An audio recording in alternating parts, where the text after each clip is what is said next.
X gon' give it to you. Wait for you to get it on your own. X gon' deliver to you. Knock, knock, open up the door, it's real. With the non-stop pop out and stainless steel. Go hard getting busy with it. But I got such a good heart that I make the mother wonder if you get it. Damn right.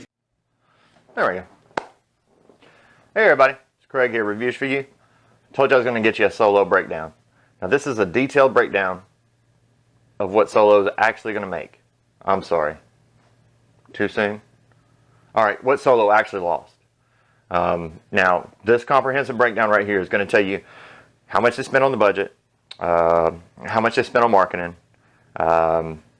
what they're actually going to make, what it actually pulled in. So, let's just go ahead and get to it, break it down. Of course, this is not going to indicate Blu-ray sales. That's completely different. This is not going to be TV, Netflix, whatever, because they're not going to make a shit ton of money off of that. I do have estimates for all that stuff, though. So this is where they're coming up with an $80 million loss. See if any of this makes any sense to you as far as an $80 million loss.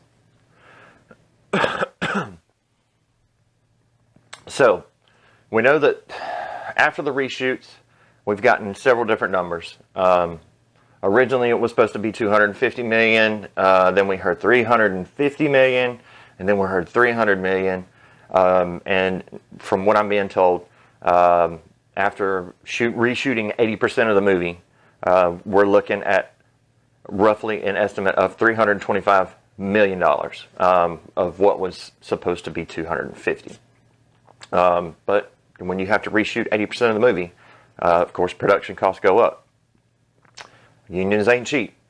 So $325 million to make the movie. That's production costs. Now, originally, it was a $125 million marketing budget.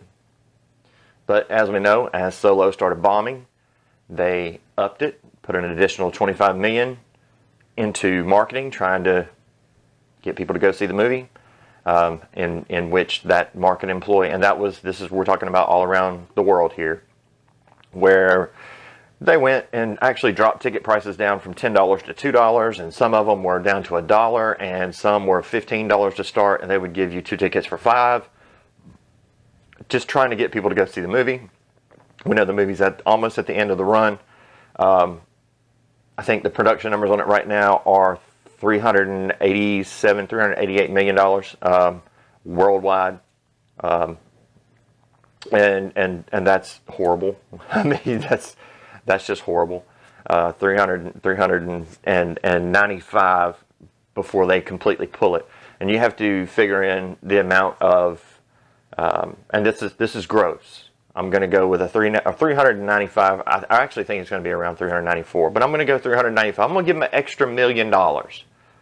Doesn't sound like much, like a buck to them, but I'm going to give them an extra $1 million on this. So $395 million max gross worldwide before it gets tugged. And when you go into the percentages, you go, oh, it made $395 million, and they have $475 in it, so it only lost $80 million. That's not how this works. You have to figure that, all right, the people that own the movie theater are not in this for free. And you can say, well, Disney does this and Disney does that, and they get a special rate, and okay, they do, on opening weekends and everything else. But in order to keep it in the theaters, when it's not making any money, when you have 12 people show up in a 300 room theater, well, the theater says, I'm going to kick your movie out, so we're going to have to take more of a percentage. So they started off with a 35%, ended up around 45 to 50%, and I'm even going to cut them some slack on that. I'm even going to cut them some slack on that. I'll cut them some slack on that. So I'm just going to average it at 40%, which I know is well under actually what it is, because they've kept it in the theaters so long, and it's not making any money. Worldwide, it made $1 million last week. Worldwide. That's nothing. I mean, literally, that's nothing. When you're talking about 3,800 theaters, because 400 theaters have already pulled it out. So when you're talking about 3,800 theaters, $1 million is really nothing. So I'm going to go with a $395 million estimate on this. Maximum. I really think it's 394, but I'm going to give them an extra million. So once you take the 60% that they're actually going to make, and the 40% that actually gets, the theaters actually get, then what you come up with is $237 million. That's it. That's net. Not gross. That's net. That's what they brought in. They brought in $237 million. If you have a production cost of $475 million, along with your marketing, so you now have a net loss of $238 million. It's not. I mean, I can't even predict what it's going to do in Blu-ray, because it's just such a great movie, and people just can't wait for it to come out on Blu-ray. And merchandising does not go towards the movie. All right, merchandising is a different department. So, but we know the toys didn't sell anyway. But merchandising goes to a different. That's a whole separate deal. It doesn't go towards what the movie makes. That's just merchandising. That's a whole separate deal there that they had to pay. Nobody makes these films on their own money. They all take out loans on these films. The amount of money that they've taken out, done at the average interest rate that they would normally get, and you can find this in any financial news. Comes out to be 1.4 million. So the 1.4 million they're actually going to make off of this is actually just going to be paid in interest back on the loan. Man, they're dying. That's a huge loss. That's a whole nother film. That is a whole. Actually, if you give it to Colin Trevorrow, that's 2 films that make 4 times the amount of money, 8 times the amount of money, 10 times the amount of money. So, are they in desperate, dire need? Yes. Are they in desperate times? Yes. Are these numbers accurate? Yes. These numbers are accurate.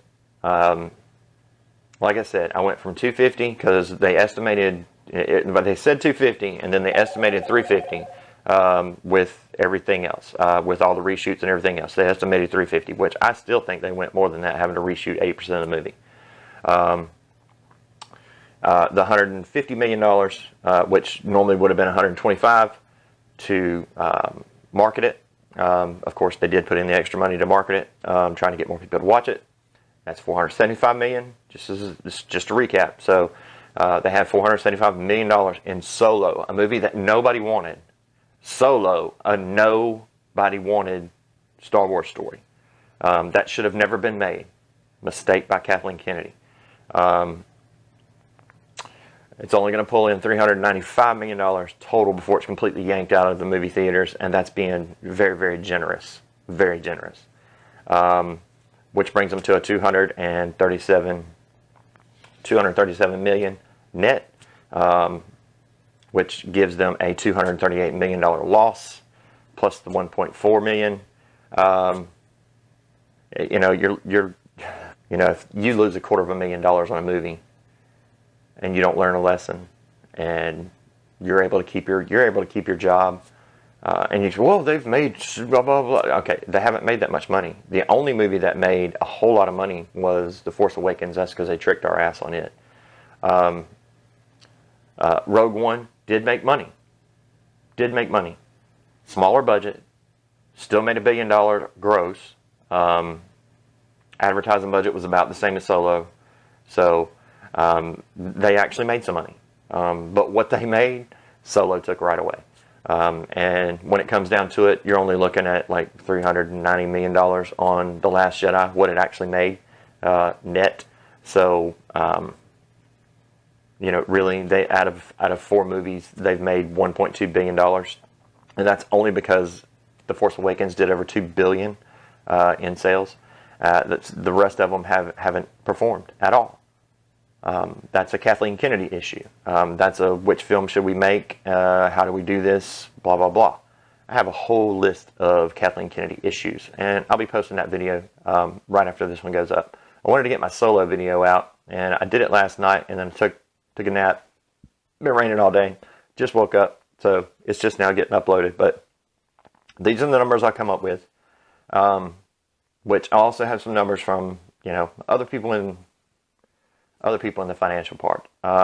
and they're trying to do it at 80 million or 100 million, but they're going into expected Blu-ray sales and expected TV, expected this, expected that, expected Netflix streaming, but still, you're not gonna come up with $180 million in Blu-ray sales and getting it on Netflix and getting it on HBO, Cinemax, whatever.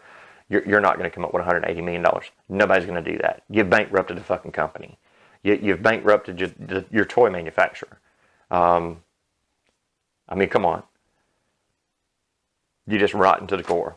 So there is your real Solo by the numbers. Now, the numbers that I got are actual numbers that actually come from my people inside of Lucasfilm, which is what bumped up the numbers just a little bit from what they're advertising.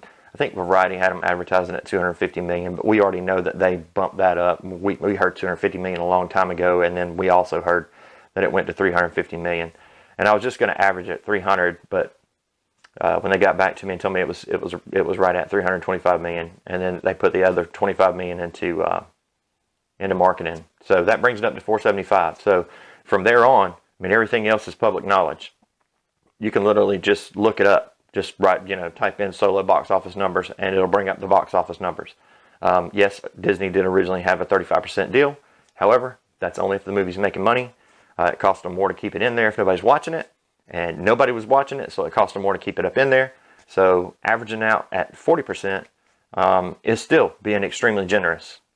Extremely generous. When you have an opening weekend at 4,300 theaters, and it only averages $19,000. That's bad. I mean, that's bad. That's bad for a Star Wars movie. Period. But then again, it wasn't really a Star Wars movie. It was a movie that nobody wanted. So, I'm Craig. Reviews for you. Hit that like button. I don't care if you like the numbers or not. They're accurate. So hit the like button, subscribe if you're ready to hear Kathleen Kennedy's mistakes, because I'm getting ready to upload that now. Share this video so everybody knows that their $80 million loss is just more bullshit put out by Disney to try and cover their ass, to make them look better, to make the shareholders feel like the company's doing great. This is why they're putting all this bullshit into episode 9, trying to get everybody back. And this is how big of an impact that we actually had on this movie. Now, am I excited over these numbers? Hell no. I want Lucasfilm to freaking rise to the top and be the best that ever was. It's just not going to happen with the way things are right now. So I'm Craig. Reviews for you. Remember to subscribe. Hit them bell notifications. You'll know every time I upload a new video. And I am out of here.